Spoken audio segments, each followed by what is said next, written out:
Bonjour et bienvenue dans l'info de ce mercredi 20 mai. Au sommaire de cette édition, l'exaspération des habitants de Champagné qui vivent aux abords de la route de Saint-Calais. Une banale affaire de nuisance sonore qui s'est transformée récemment en bataille politique entre l'ancien et le nouveau maire de la commune. Les explications dans ce journal. Une reconstitution de procès plus vrai que nature par des collégiens manceaux. Cela s'est passé mardi et mercredi au tribunal du Mans. Et puis les jeunes ont du talent et ils l'ont montré toute cette journée de mercredi pour la 9e édition de la rencontre entre les lycéens et apprentis des Pays de la Loire. L'invité de l'info ce soir, c'est Isabelle Gadex, médecin conseil prévention pour la mutualité sociale agricole en Sarthe, Mayenne et dans l'Orne. Et elle nous parlera d'une conférence qui aura lieu ce jeudi soir à partir de 19h30 au Saulnières sur la question des AVC et des infarctus. À Champagné, la guerre menée par les riverains contre la vitesse excessive prend un tournant politique. Réunis en association, ces habitants réclament un abaissement de la limitation de 90 à 70 km/h. Les nuisances sont réelles, mais l'affaire est aussi au centre d'une nouvelle bataille entre l'ancien maire et l'actuel. Les explications de Florent Clavel. Du matin au soir, ça n'arrête pas. 12 000 véhicules jour, route de Saint-Calais, avec des pointes à 90 km/h quand les automobilistes ne sont pas trop pressés. Un calvaire pour les riverains réunis en association. C'est pas infernal, c'est continuel. Tous les jours, on a la même quantité de voitures qui passent. Il y a des véhicules qui roulent largement au-dessus de la vitesse autorisée. 120, 140 km/h. Là, je ne pense pas me tromper. En réponse, les habitants ont accroché des panneaux pirates avec un message clair, l'abaissement de la vitesse à 70 km/h. Ils ont également écrit au conseil départemental, ex-conseil général. On a tous pratiquement mis des doubles portes, des fenêtres, beaucoup de travaux d'isolation. Presque tout le monde, parce que sinon c'est invivable. On demande simplement une vitesse réduite parce que je pense qu'il y aurait moins de bruit. L'un des courriers a été adressé à Patrick Desmazières, conseiller départemental. Il est aussi l'ancien maire de Champagné. Il avait dû laisser sa place au maire actuel après l'annulation de l'élection. Il s'étonne d'abord de la médiatisation de ce dossier et de renvoyer le maire, Catherine Chevalier, à ses responsabilités. Il suffit de positionner les panneaux d'entrée de commune et de sortie de commune au bon niveau sur ces axes départementaux et la vitesse sera automatiquement à 70. Mais c'est de la responsabilité du maire. Faux, répond Madame le maire, qui dénonce un blocage du dossier depuis 5 ans déjà. Quand je vois sur le journal qu'il dit que il n'y a pas beaucoup de riverains, que c'est pas une nécessité, moi je trouve ça un peu dommage parce que c'est pas une réponse, parce que là, sur la 323 où il y a une centaine de sorties, en plus des entreprises, des grosses entreprises, on nous dit la même chose. Et pour moi, c'est pas une réponse. Face à des élus qui se renvoient la balle sur fond de tensions politiques, les habitants s'en remettent à leurs panneaux. Du carton et un peu d'huile de coude pour leurrer les automobilistes trop pressés, en attendant mieux. Allez, une fois n'est pas coutume, nous nous intéressons à nos voisins d'Alençon, puisque la création d'une société publique locale entre Le Mans et le chef-lieu de l'Orne continue de faire polémique du côté de l'opposition au conseil municipal alençonnais. Oui, nous vous en parlions il y a une quinzaine de jours. Cette société publique locale a pour but de mutualiser nos moyens et de réaliser des économies sur les projets d'aménagement urbain. Sur le papier, l'idée est bénéfique, notamment pour les habitants du Nord Sarthe et du Sud Ornais, même si le projet a bien été adopté le 4 mai dernier au conseil municipal d'Alençon. L'opposition, elle, a voté contre cette coopération.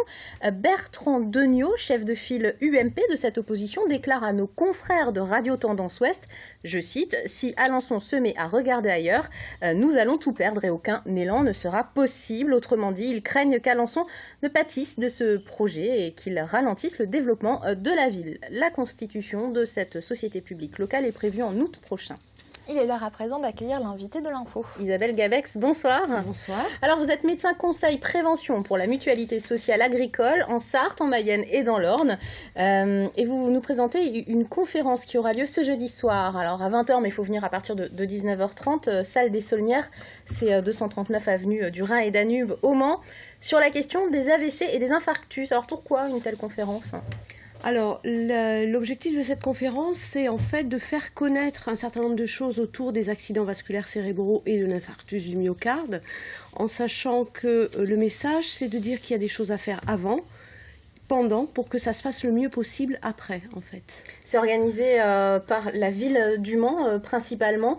Il y a un accueil du public à partir de 19h30, je le disais, avec la possibilité de tests, de prise de tension. Il y a une offre de documentation.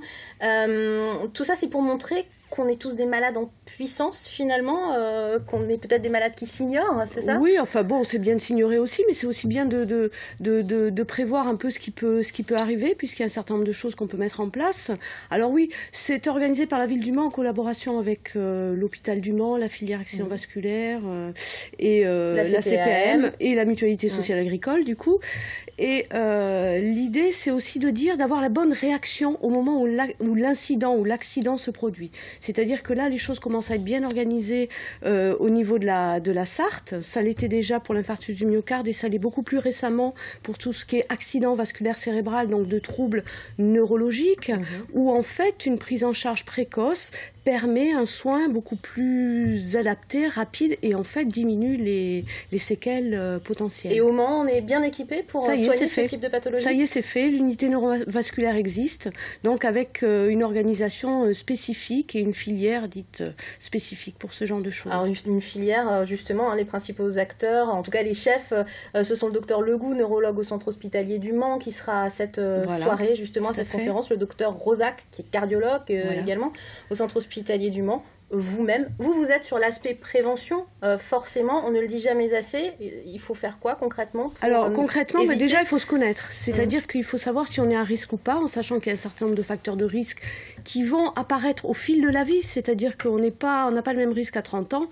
qu'à 60 ans par exemple, du coup donc ça relève aussi du rôle du médecin traitant, mais après sur le plan de mise en place d'un certain nombre de choses, c'est-à-dire l'activité physique, l'alimentation, ça c'est vraiment du domaine personnel et l'intérêt c'est de dire que d'abord il n'est jamais trop tard pour bien faire et d'autre part ce qui est intéressant c'est d'intégrer ça à sa vie quotidienne. Ouais, c'est ça qui est important. En un mot, en cas d'alerte, oui. Alors l'alerte déjà c'est quoi ? C'est quelqu'un qui se tient à côté, c'est quelqu'un l'alerte, qui tombe. on va être très très schématique là, parce que voilà, mais pour tout ce qui est cardiaque, c'est la douleur, l'essoufflement, enfin quelque chose d'assez brutal et puis oppressant. Ou au niveau ce qu'on appelle l'accident vasculaire, donc là ça peut être un trouble de la parole, un déficit d'un membre, un trouble visuel, c'est le 15. De toute façon, on ne se pose pas de questions, on fait le 15. Ouais, le 15 est là et ils ont un questionnaire, ils ont tout ce qu'il faut pour savoir si réellement ça dépend d'eux et de mettre en œuvre les moyens les plus adaptés. Merci beaucoup d'être venu nous en parler. On rappelle que c'est donc ce jeudi soir, salle des Saunières au Mans, à partir de 19h30 et que d'autres manifestations seront organisées jusqu'à la fin de l'année. Merci d'être venu.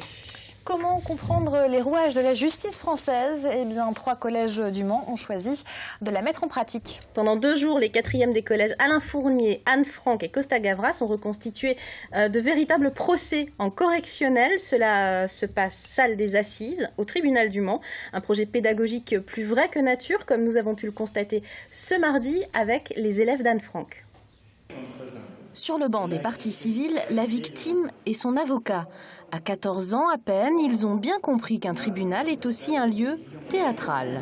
L'argent, moi j'en veux bien, mais c'est pas ce qui me motive le plus. Je voudrais juste être reconnue comme victime.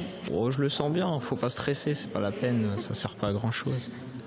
Ce qui va être jugé, une sale histoire d'agression sexuelle sur mineurs par d'autres mineurs. Et de la mise en scène à l'articulation du procès, tout a été mis en œuvre depuis des semaines pour que le faux sonne vrai. Donc seuls les noms ont été changés, mais les faits sont réels et ils sont amenés à prendre conscience de ce que c'est et prendre conscience de ce que ça va impliquer et de se rendre compte qu'en fait, oui, ça arrive aux autres, mais en fait, nous aussi, dans nos comportements de tous les jours, on fait des choses qui peuvent être répréhensibles par la loi. Pendant plus d'1 heure, le président va animer les débats. Vous êtes rentré 2e fois, ça remise à pleurer et il est repartir. Oui. Les 3 prévenus sont dans leurs petits souliers. Surveillés.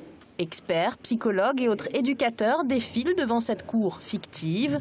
Vient le moment des plaidoiries. La plus grande clémence envers vos clients. Merci. Vous voyez que Enfin, la cour se retire pour délibérer. Ça peut pas parce qu'il reconnaît les faits qu'on peut les faire coupables, de très bien relaxer. Gérard Elinas, assesseur au tribunal pour enfants de Bobigny, œuvre depuis des années pour l'association de promotion de la citoyenneté des jeunes. Qu'on sache que la justice n'est pas une justice de l'abattage, c'est-à-dire on juge comme ça, hein, on juge toujours sur le fond. On étudie là, on étudie les choses, on reprend tous les faits, les débats. Les peines vont de 18 mois de sursis à 1 an de prison ferme. Wally, l'un des prévenus, part libre, mais son avocat ne cautionne pas sa désinvolture. Non, il ne s'est pas excusé. Justement, je l'ai un petit peu remonté les bretelles après, par rapport à ça. À l'issue du procès, les élèves en savent un peu plus sur la justice, mais surtout, certains ont gagné en confiance en leurs propres capacités. 2100 lycéens et apprentis des Pays de la Loire ont montré qu'ils avaient du talent toute la journée. Oui, ils étaient réunis ce mercredi au Palais des Congrès du Mans pour cette 9e édition des lycéens ont du talent. 74 établissements de la région y participent au programme théâtre, danse, vidéo, mode, avec un mot d'ordre, le partage. Martin Delavenne. Constance, d'Angers, Nicolas de La Roche-sur-Yon ou encore Émilie du Maine-et-Loire, tous sont venus au Mans pour partager leur talent. On est dans le partage et je dirais que tout le monde peut avoir un certain moment du talent. Voilà, l'être humain, il a plein de ressources en lui et que ça soit dans l'artistique ou aussi dans le fait d'avoir un engouement à regarder un spectacle. L'engouement, il est aussi sur scène pour Émilie. Elle deviendra danseuse dans quelques instants. Lisa, quant à elle, créatrice coiffure, s'émerveille des nouveautés et des créations de ses camarades. Voir comment les autres évoluent pour pouvoir partager nos connaissances. Après la coiffure, le modèle passera au maquillage, dernière étape avant le défilé du soir. Et s'il a un peu de temps, il pourra assister à l'un des nombreux concerts, spectacles ou projections. Tous sont le fruit d'une année de travail. Prête pour le rendez-vous là? Ouais, on est trop pressés. Ça fait combien de temps que vous répétez? Un petit peu. Ouais, plusieurs mois, ouais. Reste plus qu'à conserver son calme et se préparer à monter sur le plateau. Soudain, il est soufflé et la colère se met en boule. Tout en moi prend son poste de combat. Complice, le public saura se montrer indulgent. Il n'y a donc rien à craindre pour ces jeunes talents. Il convient que chacun aille jusqu'au bout de son art et soit le plus performant possible. Pas une minute à perdre, 42 spectacles sont à voir avant le défilé de mode qui clôturera la journée.